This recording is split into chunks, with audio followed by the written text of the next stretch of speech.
በስመ አብ ወወልድ ወመንፈስ ቅዱስ አሐዱ አምላክ አሜን። ስንክሳር ዘወርኀ መስከረም 8 አንድ አምላክ በመሆን በአብ ወልድ መንፈስ ቅዱስ መስከረም 8 በዚች ቀን የዓመቱ ወሮች መቆጠሪያ የሚሆን የመጀመሪያ ኮከብ ይወጣል። ይኸው መናዝል የሚለው የ12ቱ ወር ኮከቦች ከኢያል እስከ ሑት ያሉ መጋቢተ ወርኀ አሉ። ፈጽመው ምግብናቸውን ፈጽመው በዚች ቀን እንደገና አንድ ብለው የሚጀምሩበት ነው። በዚችን ቀን የበራክዩ ልጅ ካህኑና ነቢዩ የሆነ የከበረ ዘካርያስ በንጉሥ ሄሮድስ እጅ በሰማዕትነት አረፈ። ይህም ካህን ስለ ልጁ ዮሐንስ መወለድ የመላእክት አለቃ ገብርኤል በነገረው ጊዜ ነገሩን አምኖ አልተቀበለም። ስለዚህም ሕፃኑ ስትወለድ ዲዳ ትሆናለህ አለው። በተወለደም ጊዜ አንደበቱ ተፈትቶ እግዚአብሔርን አመሰገነው። የልጁንም ስም ዮሐንስ ነው ብሎ ጻፈ። እርሱና ሚስቱ በእግዚአብሔር ሕግ ያለ ነቀፋ የጸኑ ደጎች እንደሆኑ የከበረ ወንጌል ስለዚህ ምስክር ሆኗል። ክብር ይግባውና ጌታችን ክርስቶስ በተወለደ ጊዜ ሊሰግዱለት የጠበቡ ሰዎች መጡ። ሄሮድስም ስለ መንግሥቱ ፈራ፣ ደነገጠም። ስለዚህ ጭፍሮቹን ልኮ በይሁዳ ሀገር የቤተልሔምንና የገሊላን ሁሉንም ሕፃናት ዕድሜያቸው 2 ዓመት የሚሆናቸውን ከዚያም የሚያንሱትን ገደላቸው። ሰነፍ የሆነ ሄሮድስ ክርስቶስ ከሕፃናት ጋር እንደሚገደለው አስቦ ነበርና።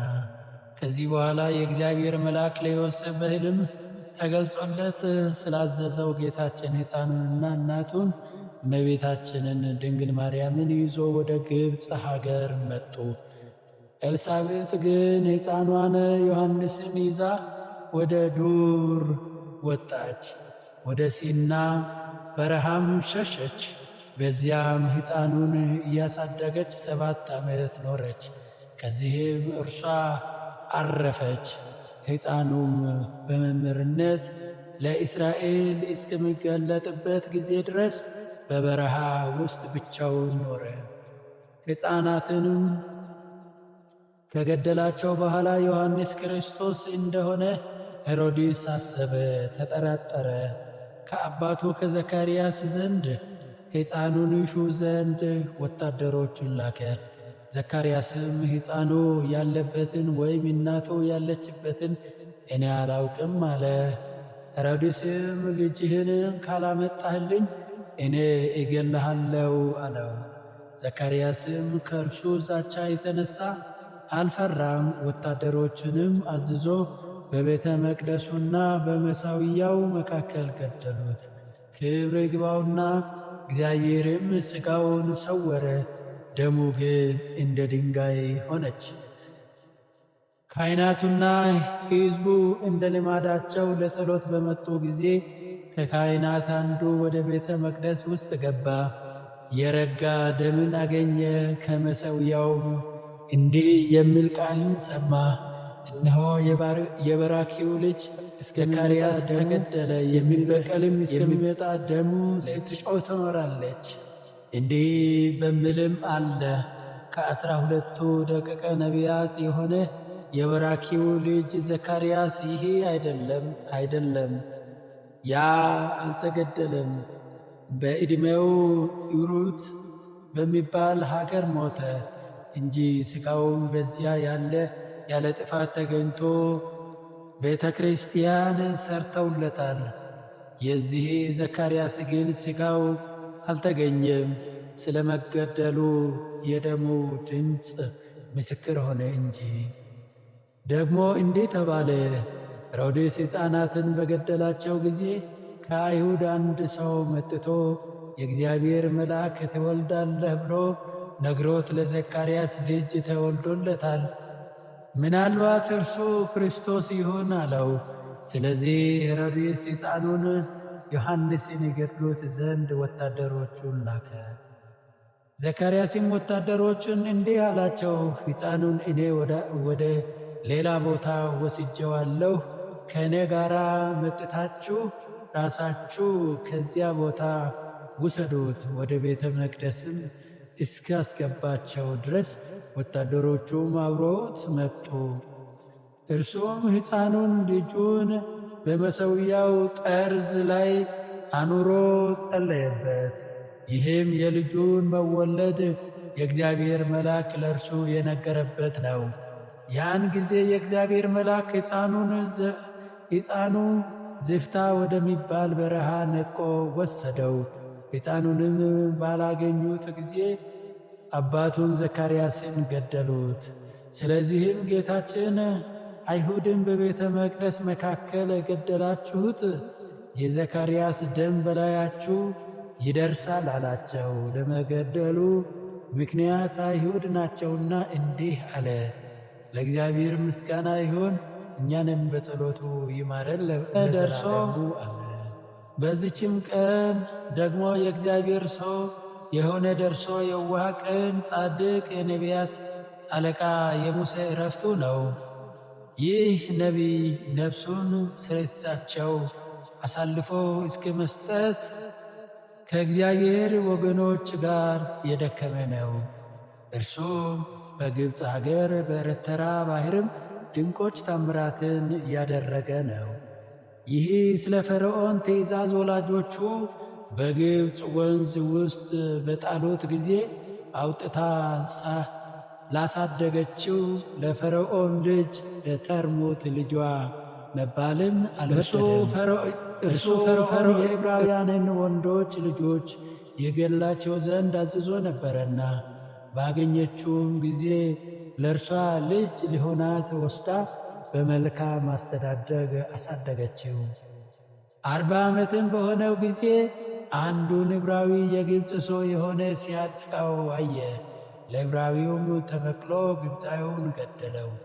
በማግስቱም ደግሞ 2 ዕብራውያን እርስ በርሳቸው ሲጣሉ አያቸው። ሊያስታረቃቸውና በመካከላቸው ሰላምን ሊያደርግ ወደደ። አንዱ ዓመፀኛው ትላንት ግብፃዊውን እንደገደልከው ልትገድለኝ ትሻለህን? አለው። ስለዚህ ነገር ሙሴ ፈርቶ ወደ ሚዲያም ሀገር ሸሸ። በዚያም ሚስት አግብቶ 2 ልጆችን ወለደ።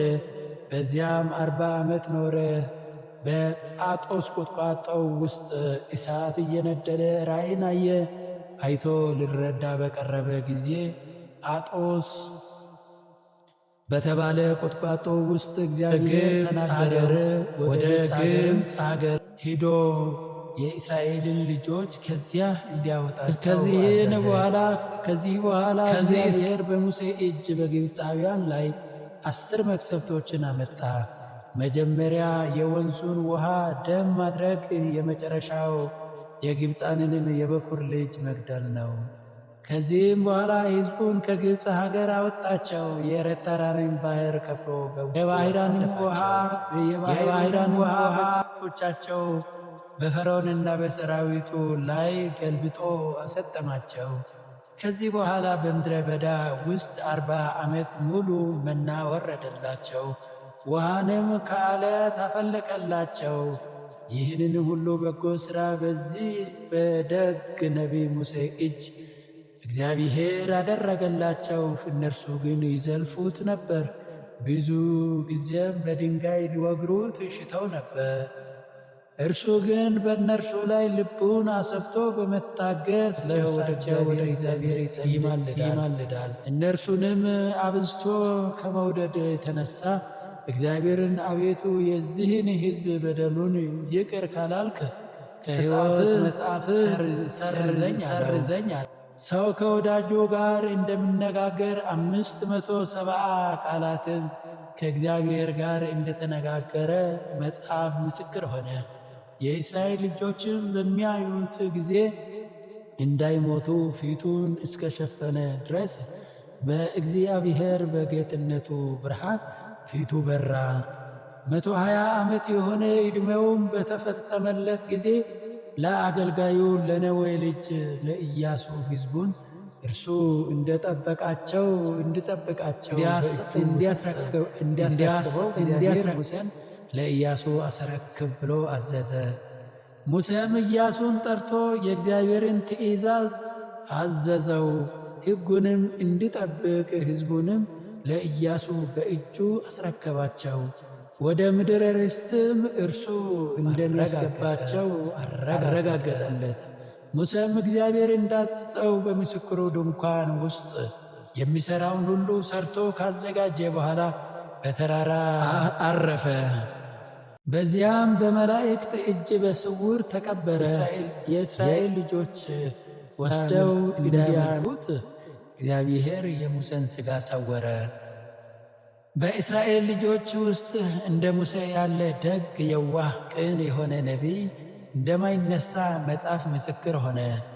ሰይጣንም የሙሴን ሥጋ ለእስራኤል ሊገልጥላቸው በወደደ ጊዜ ሐዋርያው ይሁዳ በጻፈው መጽሐፉ እንደ መሰከረ የመላእክት አለቃ ሚካኤል ገሠጸው፣ ከዚህ ሥራ ከለከለው። የእስራኤል ልጆችም 40 ቀን አለቀሱለት።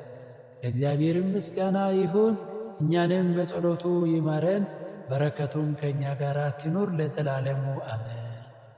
በዚችም ቀን የከበረ ድማዲዮስ ከግብፅ ደቡብ ደንጡ ከሚባል አውራጃ ደርሶባ ከሚሏት ከተማ በሰማዕትነት አረፈ።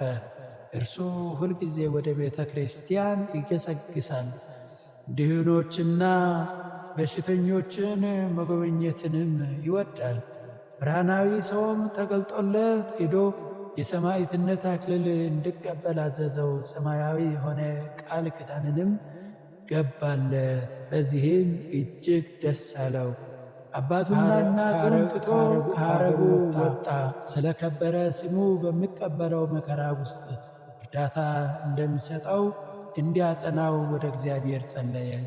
ወደ እግዚአብሔር ወደ ሀገረ አትሬብም ሄዶ በመኮንኑ ፊት ክብር ይግባውና በጌታችን ክርስቶስ ታመነ።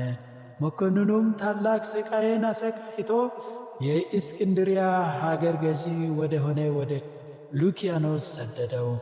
በመርከብም ውስጥ ሳለ ክብር ይግባውና ጌታችን ኢየሱስ ክርስቶስ ተገለጠለት። በብዙ አረጋግቶና አጽናንቶ ቃል ኪዳን ሰጠው። ልቦናውም ፈጽሞ እጅግ ደስ አላት። መኮንኑም ሉኪያኖስ በጽኑ ሥቃይ አሰቃይቶ ራሱን በሰይፍ ቆረጠ። የሰማዕትነት አክሊልንም በመንግሥተ ሰማያት ተቀበለ። የሀገሩ ሰዎችም መጥተው ሥጋውን ወሰዱ፣ ታላቅ ክብርንም አከበሩት። ከሥጋውም ታላላቅ የሆኑ ድንቆችና ታምራት ተገለጡ። ለእግዚአብሔር ምስጋና ይሁን፣ እኛንም በዚህ ሰማዕት ጸሎት ቢማረን፣ በረከቱም ከእኛ ጋር ትኑር ለዘላለሙ አሜን። በዚችም ዕለት ምግቡ የአጋዘን ወተት የሆነ በዕረፍቱም ጊዜ ብዙ ታምራት ያደረገ የከበረ ገዳማዊ ቂርቆስ ዕረፍቱ ሆነ። እግዚአብሔርም በጸሎቱ ይማረን ለዘላለሙ አሜን። በዚችም ቀን የሰማዕት ሉኪዮስ መታሰቢያ ነው። ይህንንም ቅዱስ አንድ መኮንን ብዙ ጊዜ አሰቃይቶ ራሱን በሰይፍ እንዲቆርጡ አዘዘ። የሰማዕትነት አክሊልንም ተቀበለ። ደግሞ የቅዱስ ኤርምያስና የመነኩስ አሞንም መታሰቢያቸው ነው። በረከታቸውም ከእኛ ጋር ትኑር ለዘላለሙ ምስጋና ይሁን አሜን። መስከረም 8 ቀን የሚከበሩ ዓመታዊ የቅዱሳን በዓላት፦ ቅዱስ ሙሴ ሊቀ ነቢያት፣ ቅዱስ ዘካርያስ ካህን ጻድቅ ነቢይ፣ ቅዱስ አሮን ካህን፣ ቅዱስ ድማዲዮስ ሰማዕት። ወርኃዊ በዓላት፦ ቅዱስ ማትያስ ሐዋርያ ከ12ቱ ሐዋርያት፣ ኪሩቤል አርባዕቱ እንስሳ፣ አባ ብሶይ ወይ ብሾይ፣ አቡነ ክሮስ፣ አባ ሳሙኤል ዘደብረ ቀልሞን። ሙሴ ካደገ በኋላ የፈርዖን የልጅ ልጅ እንዳይባል በእምነት እምቢ አለ። ከግብፅም ብዙ ገንዘብ ይልቅ ስለ ክርስቶስ መነቀፍ እጅግ የሚበልጥ ባለጠግነት እንደሆነ አስቧልና፣ ለጊዜው በኃጢአት ከሚገኝ ደስታ ይልቅ ከእግዚአብሔር ሕዝብ ጋር መከራ መቀበልን መረጠ። ብድራቱም ትኩር ብሎ ተመልክቷልና። ዕብራውያን ምዕራፍ 11 ከቁጥር 24። ጌታዬ ሆይ ከብልጽግናቸው ብዛት የተነሳ ብዙ መባ ካገቡት ይልቅ የድሃይቱን አነስተኛ መባ እንደተቀበለ ለሁል ጊዜ የሚያገለግሉ አእላፋት መላእክትን እያሳሰቡ በችግሬ ጊዜ የማቀርበልን ምስጋና ተቀበል።